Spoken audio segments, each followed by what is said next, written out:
Because things that I don't speak on and things that I won't speak on have happened since, right? That was horrible. It was horrible. It was trash. It wasn't great. Yeah, it wasn't good. You ever stop and really think about... You ever sit back and really think about what happened to Lil Wayne's career? 1 second, he was untouchable, dropping back-to-back hits, building Young Money into an empire, putting Drake and Nicki on thrones of their own. He wasn't just hot, he was running the whole rap game. But then, out of nowhere, the machine slowed down. The momentum vanished. And according to Pusha T, that was an accident. It was calculated.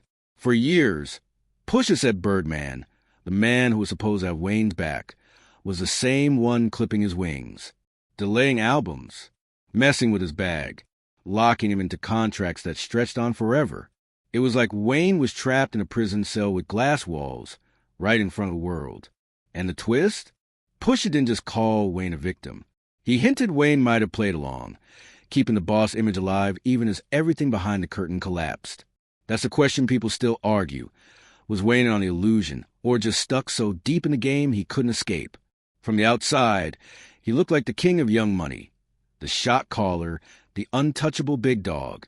But Pusha wasn't fooled.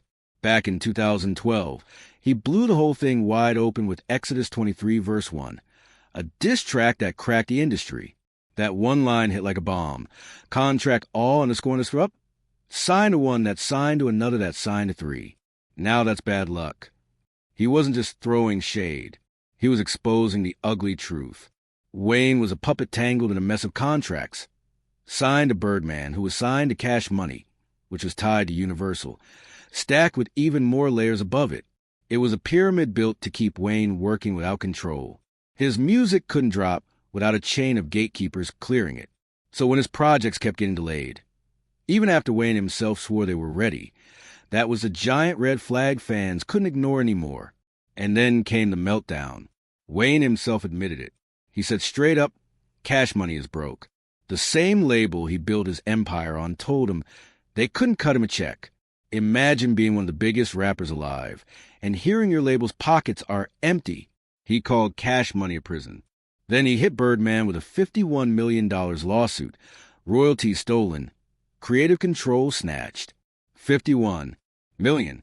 That number alone showed how deep the betrayal went. But it didn't stop there. Rumors swirled that the label was flat out broke. Wayne's own manager said Birdman told him directly, there's no money. Chaos behind the curtain. And through it all, Pusha doubled down. He carved the wound deeper on infrared, rapping. It was written like Nas, but it came from Quentin, at the mercy of a game where the codes are missing. When the CEO's blinded by the glow. A shot at Birdman, a shot at Wayne, a shot at an industry where loyalty no longer meant anything. Push wasn't just rapping bars. He was firing sniper shots. He painted Wayne and Birdman as men drunk off the image, hypnotized by the fake power of fame and luxury. He saluted the real ones like Cole and Kendrick, while calling Wayne a puppet stuck in the system. And that's the craziest part, because from the outside, it looked like Wayne was the one in control. But behind the smoke, he was generating millions, while everyone else cashed the real checks. He was the face of Young Money, the star, the boss.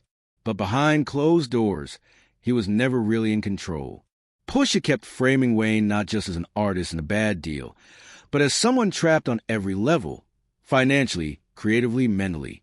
A king locked inside a golden cage, while the whole world believed he was free. And then Birdman threw gasoline on the fire with his own words.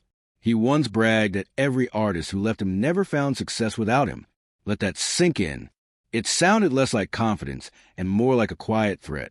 Like he was telling Wayne, I own your future. You can't win without me. That one statement alone had people questioning how much control Birdman really held. From Pusha's perspective, this wasn't just messy business beef. Nah, it looked like a slow, calculated takedown of Wayne's career, wrapped up and dressed as loyalty, family, and partnership, which raises the real uncomfortable question. Was Wayne truly blind to how bad it was? Or did he see the cracks, but keep the illusion alive anyway? Because here's the chilling part. If Wayne knew he was living in a burning house, Why keep dancing in flames? Why smile in interviews, call Birdman pops, and act like everything was solid when his albums sat in limbo for years? Was it fear? Loyalty? Or was the image just too valuable to throw away? That's the haunting question Pusha kept pushing. Remember that tweet Pusha highlighted? Wayne basically admitting he was okay with Birdman treatment? That one post made people think Wayne wasn't clueless at all. Maybe he saw the betrayal. Maybe he felt the chains tightening. But the lifestyle, the jets, the jewelry, the empire image was too shiny, too profitable to destroy. He kept the act alive, even if it meant being trapped in a lie. Pusha never flat out called Wayne a fraud, but he dropped subtle shots, sharp enough to cut deep. Shots that made fans stop and wonder, was Wayne really living the boss life? Or was he just a poster boy while Birdman pulled every string in the background? That's the uncomfortable truth that still lingers. Because this was bigger than just Wayne. This was about the music industry itself. What happens when an artist stops being a person and turns into the product? When freedom disappears, choices vanish. But the world still believes you're the king. That's the disconnect Pusha exposed. The trap of looking free while living caged. And then the chaos turned dangerous. April 26, 2015. Wayne's tour bus was riddled with bullets in Atlanta. No one was hurt, but the industry shook. The shooter, Jimmy Winfrey, known as Pee Wee Roscoe, had direct ties to Young Thug. And the wildest part? Right after the shooting, Winfrey called Birdman. That single detail flipped everything upside down. Not long after, prosecutors dropped an indictment linking Birdman and Young Thug to a bigger conspiracy. Birdman was never formally charged, but just seeing his name connected to the case had people asking, how deep did this go? How far would Birdman go to keep control of Wayne? That tour bus wasn't just an attack. It was a warning shot to the whole industry. By then, the father-son image was already collapsing. Wayne was speaking out about the money, the rights, the independence he fought for. The bond that once looked unbreakable was falling apart in public. And Pusha's message rang louder than ever. This wasn't family. It was fake loyalty dressed up as love. Even insiders admitted prosecutors were digging deeper into Birdman and Young Thug's alleged gang ties. Young Thug's own music video was flagged as possible evidence. This wasn't just rap beef. This wasn't just label politics. This was straight-up criminal. On the surface, the world saw Birdman as Wayne's mentor, the father figure who raised him into superstardom. But Pusha T kept pointing to something darker. He argued it was never about guidance. It was about control, total control over Wayne's music, his money, and even his future. And when Wayne finally pushed back, the response wasn't love. It was cold, calculated, dangerous. That's why Pusha's message cut so deep. This stopped being about shady contracts or delayed albums. This was betrayal at the highest level, where loyalty only mattered as long as it kept the machine printing money. And when Wayne's own tour bus got lit up with bullets, the whole industry froze. Because if he stayed loyal even after that, what did that loyalty really mean? Was it ever real, or just a facade to keep the empire looking unshakable? Pusha's always said it. Most of these so-called bosses aren't really in control. They're puppets in a bigger system. And in his eyes, Wayne wasn't just in a bad deal. He was trapped in a loyalty cage. A cage that didn't just cost him freedom. It almost cost him his life. That's the uncomfortable doubt Pusha plants in your mind. Maybe this wasn't bad luck at all. Maybe it was strategy. And that strategy? It started years earlier with the structure of Wayne's contract.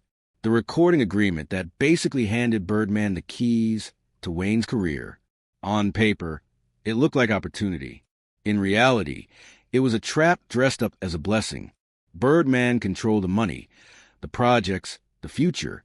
And when the cash started moving in mysterious ways, delayed checks, missing cuts, Wayne's math wasn't adding up. Meanwhile, the world saw the private jets, the plaques, the flashy lifestyle. But behind the scenes, a superstar boxed in. Even when Young Money blew up with Drake and Nicki taking over charts, Wayne's bag was still tied up in Birdman's web. The architect of the empire didn't even fully own the house he built. Pusha never let people forget that. And then came the Carter V, the symbol of it all. Wayne had it finished. Fans were ready. Promotion had started, but Birdman shelved it like it never existed. Not because Wayne wasn't ready, but because it was leverage, a weapon to keep him close. From a creative standpoint, it was devastating. From a business standpoint, it was chains tightening. Wayne himself called it prison. His own label was his cage. But here's where it gets tricky. Even as he vented about being trapped, his camp kept the image alive, smiling in interviews, swearing loyalty to Birdman, acting like nothing was wrong. Two realities colliding, the illusion of freedom versus the truth of captivity. And Pusha kept hammering that contradiction. Was Wayne really trying to escape? Or was he protecting the image because tearing it down meant blowing up everything? That's the deeper sting in Pusha's criticism. Maybe Wayne wasn't just a helpless victim. Maybe he played into the illusion, too. He called himself the best rapper alive. He built a legacy. He signed giants. But he still stood beside the label that clipped his wings. Maybe not a fraud, but not the boss the world thought, either. So the question hangs in the air. Was Wayne trapped by the system, or did he choose to protect the illusion even as it cost him everything? Drop your take in the comments. And if you're here for the raw truth behind the industry, hit like, share this with someone who needs to hear it, and don't forget to subscribe and tap that bell, because next, we're pulling back the curtain on what's really happening in our hood.